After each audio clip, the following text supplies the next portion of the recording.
దేవుడు వరం ఇచ్చినా పూజారి కరుణించలేదు అంటారు. ఇప్పుడు అలాగే జరిగింది ఉద్యోగుల విషయంలో.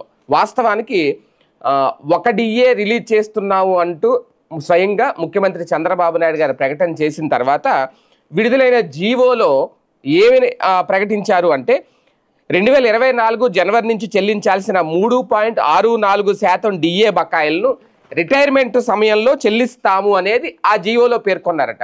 ఇది అధికారుల అనాలోచిత నిర్ణయం అనేది తెలుగుదేశం పార్టీ అనుకూల మీడియా ప్రకటించేసింది. ఇందులో ప్రభుత్వానికి ఎలాంటి సంబంధం లేదు, చంద్రబాబు నాయుడు గారికి ఇది అసలు తెలియదు, ఇది పూర్తిగా అధికారులు తప్పిదం అనేది వీళ్ళు చెబుతున్నమాట. ఇప్పటిదాకా పిఆర్సీ బకాయిలను మాత్రమే రిటైర్మెంట్ సమయంలో చెల్లించేలా నిర్ణయం తీసుకున్నారు. ఇప్పుడు డిఏ బకాయిలను కూడా విడతల వారీగా చెల్లిస్తూ వచ్చారు.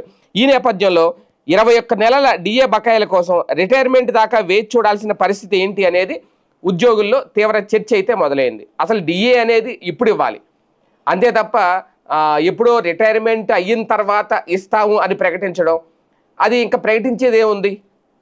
అది లోపం ఎక్కడ జరిగింది? నిజంగా అధికారుల లోపం అయితే ఇమీడియట్గా వాళ్ళ మీద చర్యలు తీసుకోవాలి. వాళ్ళు కూడా ఉద్యోగులే కదా. ఇక్కడ లోపం ఎక్కడ జరిగింది అనేది ఇక్కడ క్లారిటీ రావాలి.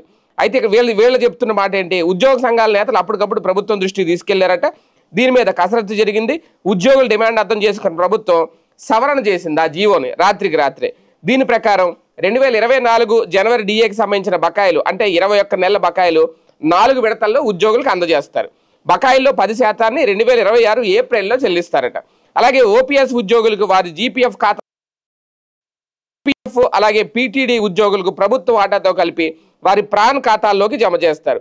మిగిలిన 90% బకాయిలను 3 సమాన భాగాల్లో అంటే 2026 ఆగస్టు, 2026 నవంబరు, 2027 ఫిబ్రవరి నెలల్లో అందిస్తాము అనేది జీవోలో స్పష్టం చేశారు. అంటే ఇప్పటికిప్పుడైతే వాళ్ళ కోరిన డిమాండ్లు ఇమీడియట్గా నెరవేరి వాళ్ళ ఖాతాలో అయితే డబ్బులు పడవు. మొత్తం వీళ్ళన్నట్టు బకాయిలు చెల్లించాలంటే 2027 వరకు ఆగాల్సిందే డిఏ బకాయిల విషయంలో. మరి ఉద్యోగులు ఎంతవరకు దీన్ని స్వాగతిస్తారు అనేది చూడాలి.